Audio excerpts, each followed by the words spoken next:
Hey everybody, I'm Alan with Dad's Playing Games, and this is the second battle video for my Frostgrave campaign where I'm going through the Dark Alchemy and then Perilous Dark expansions.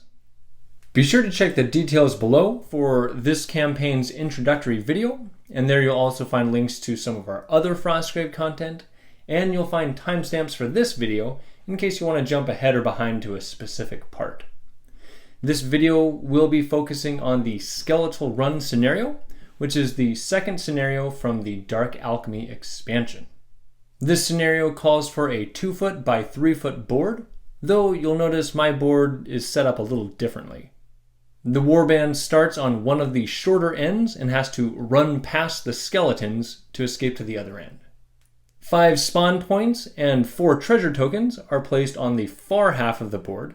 The spawn points are in specific locations, and the treasures are just scattered as usual. The only enemies in this scenario are flaming skeletons, which are just like basic skeletons from the core book Bestiary, except they are burning, which cause 2 additional points of damage on all successful hits. No enemies will start on the board, but rather they will be spawning in the creature phase. And lastly, line of sight is once again limited to 16 inches for this scenario.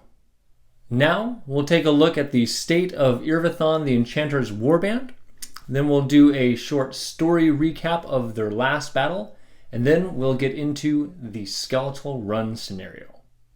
In Irvathon's last battle, he passed 2 levels and upgraded his ability to cast Enchant Weapon and Enchanted Arrow.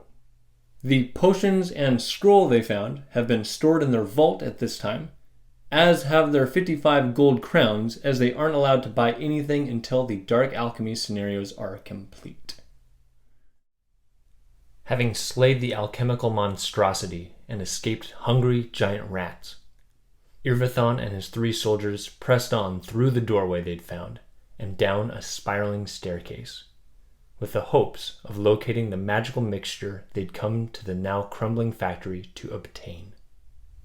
At the bottom of the staircase, they find themselves in the ruins of a high-walled complex filled with frozen vats and pools.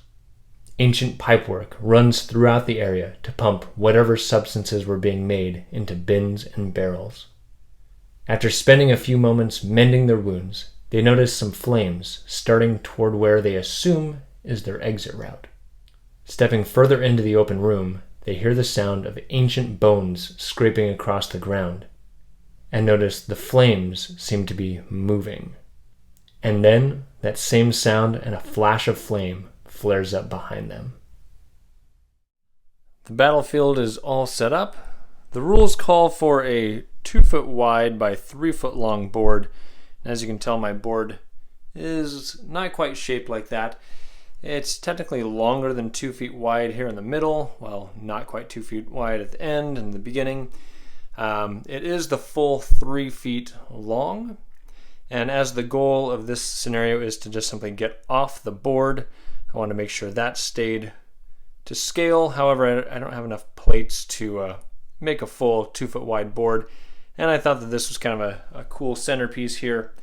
If anything, this will probably make the scenario harder because it means that the skeletons that might be spawning will be closer to the center of the board and harder to avoid. Looking on the battlefield, here around all these vats and pipework, we have a treasure chest there. We have one over there, and kind of symmetrical, we have one over here. And we have one down there towards the end.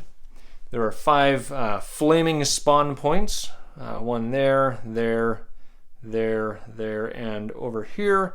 And since these will be spawning flaming skeletons, what I'm saying is these are actually kind of like rooms that are on fire, so the skeletons will be running through as they come onto the board, and they'll be on fire. So that'll be the plan there.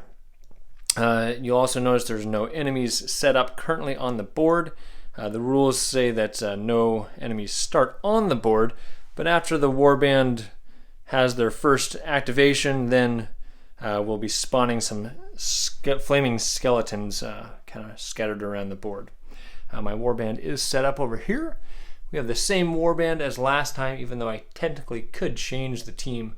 We've got Irvathon the Enchanter with an Archer, a Man-at-Arms, and a Treasure Hunter. Just as a reminder, even though he has a glut of out-of-game spells, none of them that he has are allowed during the Dark Alchemy campaign. And as usual, I'll be using my brick-themed measuring system that won't be shown on camera. And I mentioned in the last battle that I might be switching up dice, which I am doing. That way, if there's one dice that seems to be rolling in my favor, there's a chance I might end up against that die. In this scenario, I will be using my daughter's purple d20, and the enemies will be this flaming orange die to represent the flaming skeletons. In the last battle against the alchemical monstrosity, it worked pretty well to bunch this team up, but I think for this scenario I'm going to spread out so that they can try to collect all the treasure before getting overrun by skeletons.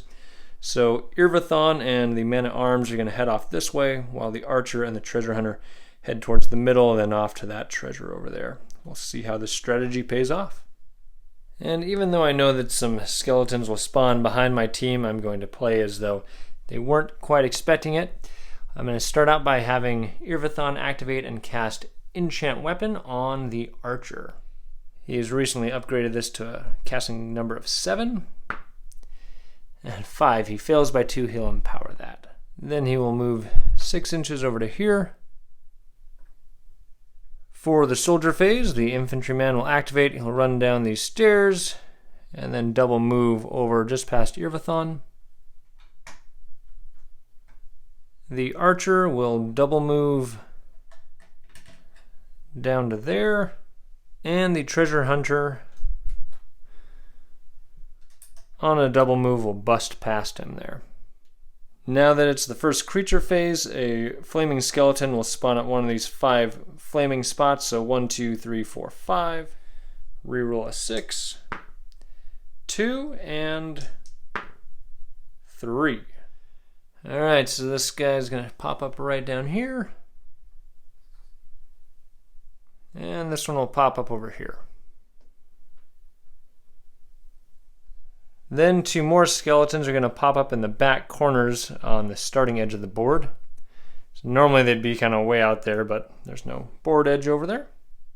So there's those 2 that kind of climbed out of those cracks over there. And this kind of brings us to where the intro story started, where they saw some flames off in the distance, and now they're hearing something gathering behind them. The special rules for this scenario state that if a skeleton is called upon to make a random move, it'll instead move towards one of these 2 corners of the exit edge. And it also states that line of sight is limited to 16 inches, so these 2 down here cannot see my warband.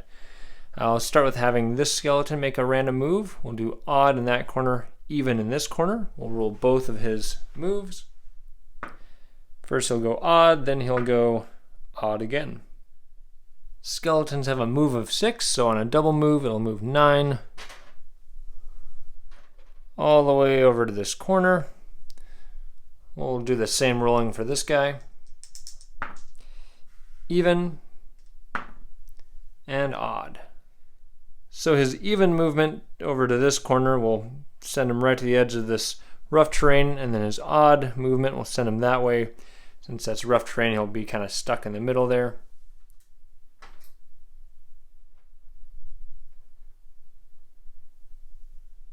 Over here, this skeleton can see my Archer, so he will double move. He can't quite snap into combat.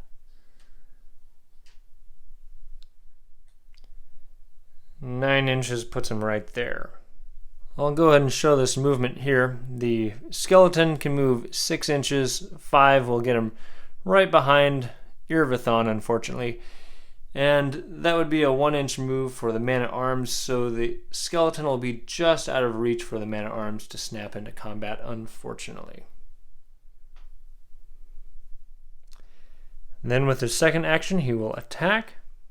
Irvathon is a fight +3 with his hand weapon and dagger against +1 for the skeleton. 11 for Irvathon against 4.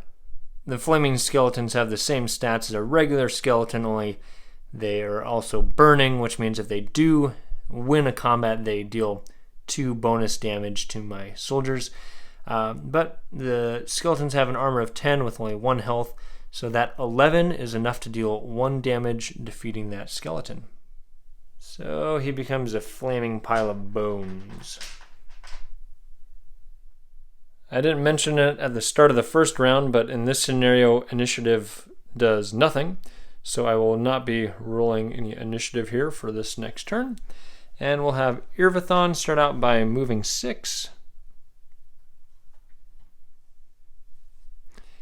And from there, he is going to look over his shoulder to cast Strength on this treasure hunter. He casts on a 10. Wow, he's not doing so well with his rolls. 6. He will empower that. Now for the soldier phase, I'll have this archer with the enchanted bow fire an arrow at that flaming skeleton. +3 shoot against +1 fight. The shot is a 12 against 17. The arrow misses. He will run 6 inches, which isn't quite enough to get him into contact with this treasure chest over here.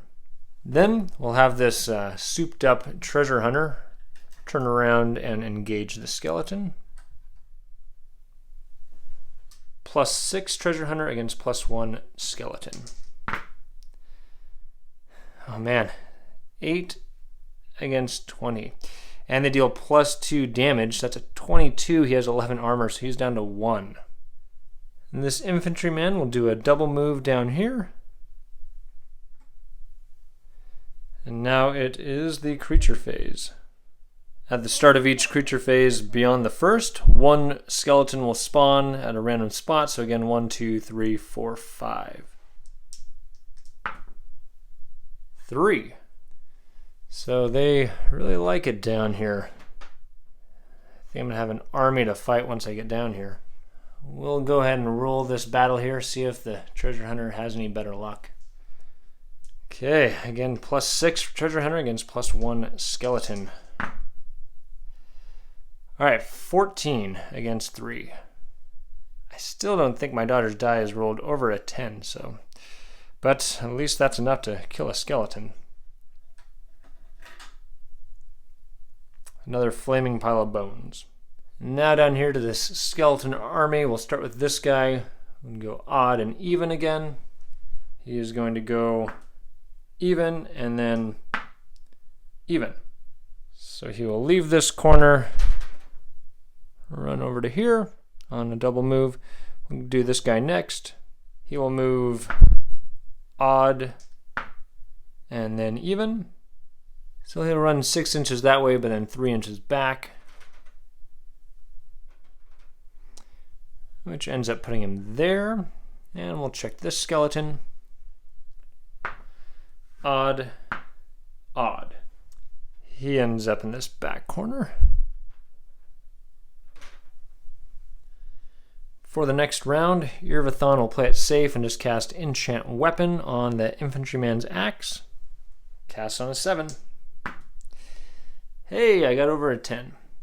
Since Irvathon's getting kind of beat up by his own empowering, he's going to stay towards the middle and move this way to right there. I will double move this treasure hunter over here. Come down here, hop over this, come over here.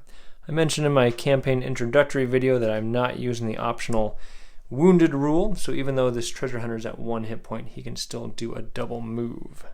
This infantryman with his enchanted weapon can, on a single move, make it to this treasure chest. And I asked my son to put some random things in these treasure chests, so let's see what he finds in here. Looks like a potion and a skeleton leg. So we'll see what treasure that actually ends up being. And since I don't want to run my warband through a gauntlet of flaming skeletons, I'm going to have this archer run up to right there. From there, he's got a clear shot at this flaming skeleton, and he's also within 16 inches of this flaming skeleton, which will draw that skeleton towards him. With his enchanted bow, he'll fire at +3 against a +2 since he moved. All right, we got 18 against 11. The flaming skeleton goes down. My warband is all gone, so now I will roll to see where the skeleton spawns. Another 3. So he pops up right here. So where the skeleton is, he can see my archer on the other side of this little thawing chunk of ice, so he will end up moving that direction. So having to climb over all this rough terrain on a double move, it can end up right here. And this skeleton will do the same, ending up right in front of it. This guy, however, is not within 16 inches of a member of my warband. So he will move odd or even. Odd, we'll keep him where he's at. Second move will put him another 3 in the same spot. For Irvathon, he is going to attempt to cast Enchanted Soldier, otherwise known as Raised Zombie. He casts on a 12. A 1 fails by 11, takes 2 points of damage. Irvathon is down to 6. He'll use his second action to come up here and open this treasure chest. Well, to come up next to the treasure chest anyway. The treasure hunter, unfortunately, can't quite reach this treasure chest on a single move, so he will double move up in contact with that. We'll have my archer stand and shoot at that front skeleton. +3 against +1. 14 against 20. The arrow goes through its ribcage. With where he is currently, both of those skeletons could double move into combat with him. So he is going to move. I will actually have him run this way, then jump over this to right there. My infantryman wants to draw out that guy without drawing the attention of these two. So he will move over here to right there, I believe. Yep, only his axe can really be seen, so he's technically out of sight. These skeletons will double move towards Irvathon. That's not quite 1 inch away, so Irvathon will not get engaged.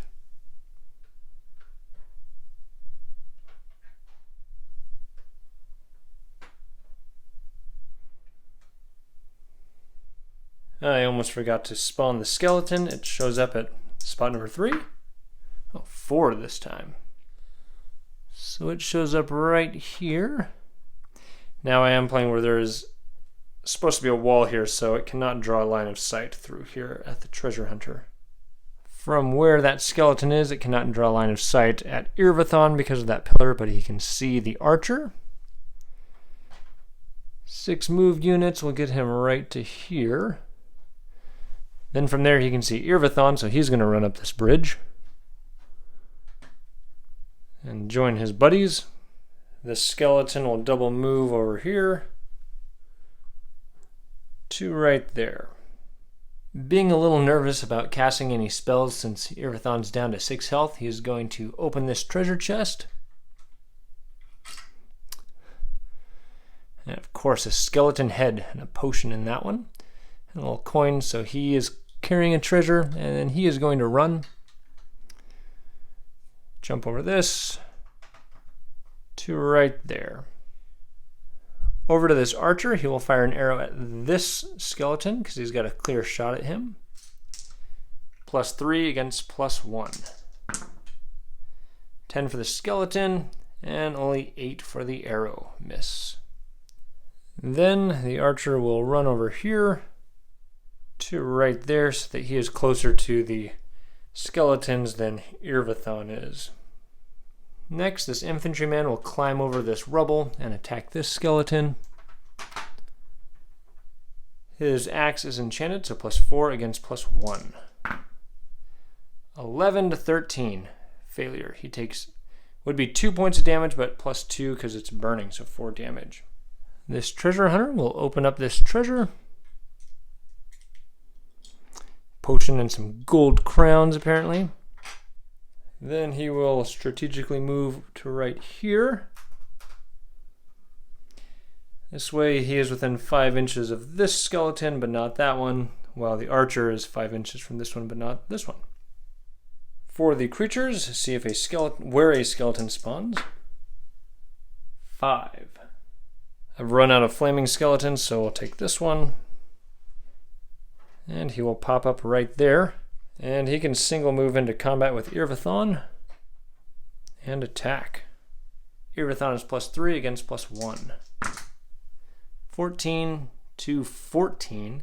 So that is a tie. They both deal damage. So that is a total of 6 damage on Irvathon.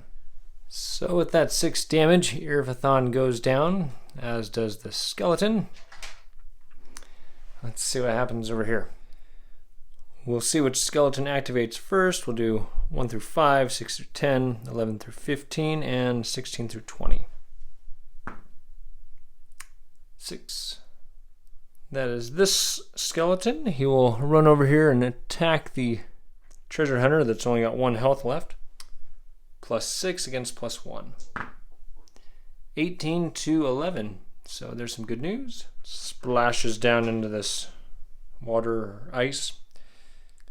Next we'll go 1, 2, 3, 4, 5, 6. 4.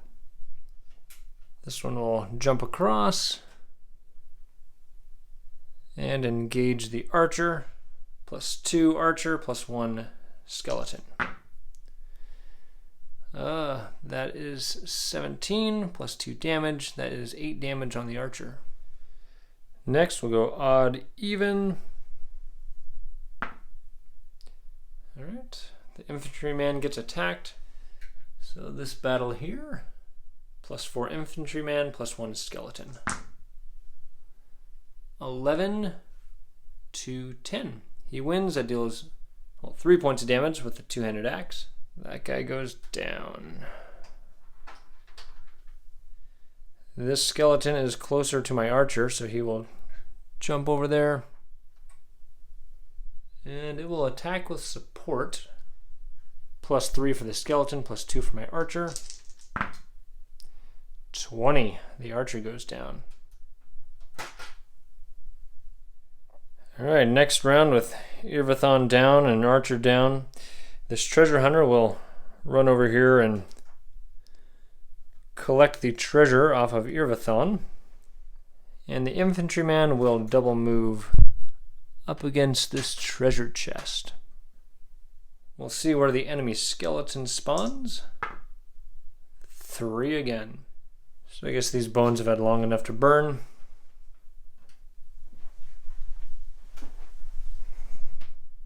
Really all I can see of my infantryman is his axe. It's not really part of the figure, so it'll do a random move. Odd. I'll move 6 move units this way. So now that I can see my infantryman, I'll move 3 inches towards him.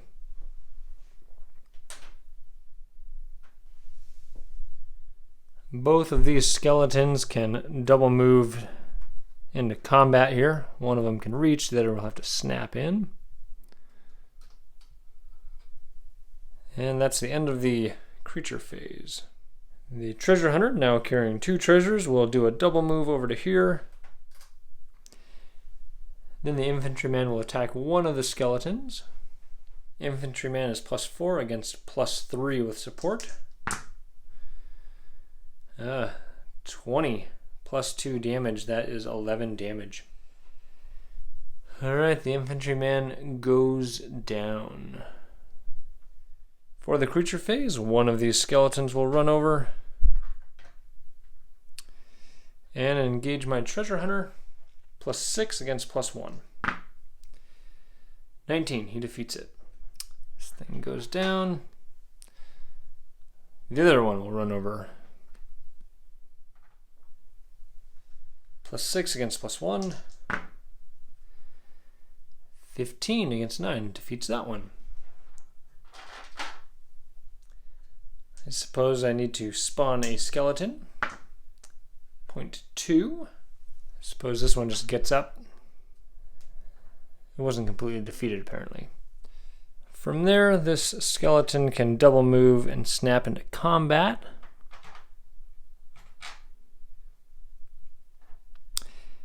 As can this skeleton. And now it's my turn. The treasure hunter will attack this guy. +6 against +3 with support. Defeats that guy with a 12. Creature phase, we will spawn a skeleton at point number 2 again. And that can run over and double move into combat. I guess it wouldn't quite be able to. It'd end up right here, so it can't really snap in, so it'll stay right there. This one will attack. +6, +1. 22 defeats that one. So this is starting to get a little confusing, but it's my turn now. Trying to remember whose phase it is. So my soldier will move in and attack. +6, +1. Another dead skeleton. Creature phase, we will spawn a skeleton. Spot number 1. Have this skeleton pop up right over there. It is beyond 16 inches from my one remaining soldier, so it'll go to a random corner. Even. That'll get it right over here. And it can't see my treasure hunter through that pillar, so we'll see where it goes now. Even. That's kind of climb over this stuff to right there. All right, my treasure hunter will run over here to right there and pick up the treasure off the fallen infantryman. He's carrying 3 treasures now. The creature phase will spawn another skeleton to point number 3. This one here will pop up. It'll be right there, but it can double move into combat. As can this guy. Apparently he'll leave his leg behind. My turn. I will attack the legless skeleton. +6 is +3. That's another dead skeleton. Creature phase spawns a skeleton. Point number 1. This guy will pop up down here. He'll end up moving towards a corner. Regardless of which one he moves to, he's going to have to come this way. Double moving. Across the rubble. Right here to this skeleton leg. This skeleton will attack my treasure hunter. +6 against +1. 13 to 9, another dead skeleton. Alright, now it's my turn. I will use my next action his first action to open up the last treasure chest, which is a gold cup and some jewels and things. He's now carrying 4 treasures, and now he will move. Because of this rough terrain, he can't quite make it off. He's going to be right there, hoping that the enemy does not get another 3, putting a skeleton right there. Skeleton spawns at point 4. Skeleton pops up right here and cannot see the treasure hunter over here, so it'll move to a random corner. 3. Coming through here, it'll move to right about here. Can see my treasure hunter, but it needs 4 inches to snap into combat, which it doesn't have, so it'll just move towards the treasure hunter. That skeleton will move over here, unable to snap into combat because of all of this. So on my turn, the treasure hunter will run off the board with his 4 treasures and his fallen wizard, fallen archer, and fallen infantryman. Well, that was definitely interesting. After being reduced to 1 hit point early in the battle, the treasure hunter ended up slaying piles of skeletons out there and left the board with all 4 treasures. So we'll see the fate of his comrades. Starting with the archer, 1, he is dead. The infantryman. 4, he is also dead. Now to Irvathon. Now a reminder that spellcasters get 1 reroll during this campaign on the survival table. 17, he is fine. Now I have the choice of either leaving him behind for the next battle or having him start with 10 health. So he will probably start with 10 health. And that didn't go quite as planned, but at least Irvathon was able to limp off the battlefield here. Let's see what these treasures are that the treasure hunter pulled off the table. 6, 9, 11, and 19. That's 15 gold crowns and a potion, 10 gold crowns and a scroll, 30 gold crowns and a scroll, and a grimoire. We'll roll for the potion they found. 16. That's another potion of fire breath. They found 2 in the last battle. They found 2 scrolls. Column 1, number 9, and column 4, number 2. Column 1, number 9 is a scroll of awareness, and column 4, number 2 is a scroll of familiar. And the grimoire they found, column 3, number 5. Column 3, number 5 is a grimoire of scattershot. As well as the potion, grimoire, scrolls, and 55 gold crowns the warband found. For experience points, Irvathon successfully cast 3 spells for 30, 4 treasure tokens were secured for 100, 13 flaming skeletons were defeated for 130, and Irvathon did not gain the bonus experience for walking off the board. That totals up to 260 experience points. Well, this battle did not go as expected.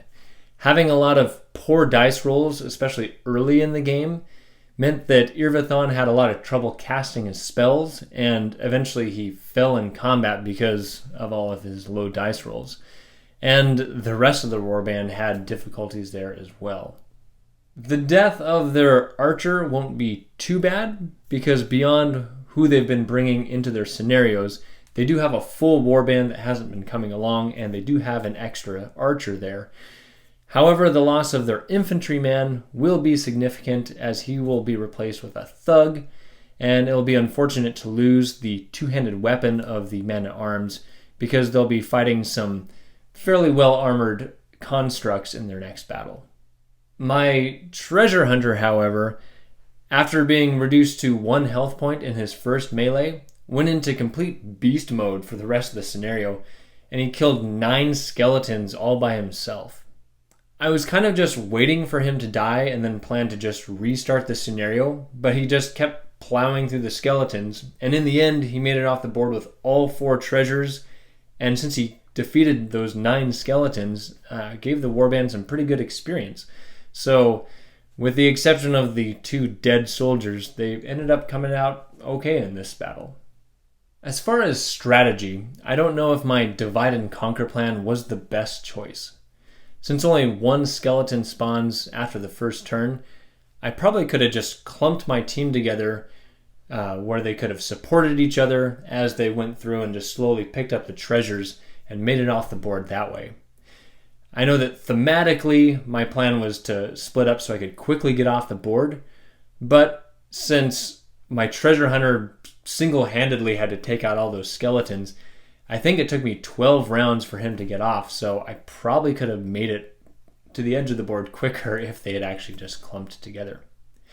But I think what happened ended up creating some good drama, which is good for creating story for Irvathon the Enchanter. So, let me know in the comments below what your thoughts were on this video and what your experiences have been with this scenario. And be sure to check out the video for the next scenario, the Spreading Flames. We want to thank you for watching. If you enjoyed this video, feel free to add a like or a comment below, or subscribe so you can keep up with all the content we're releasing. And with that, I'm Alan with Dad's Playing Games, and we'll see you on the next video.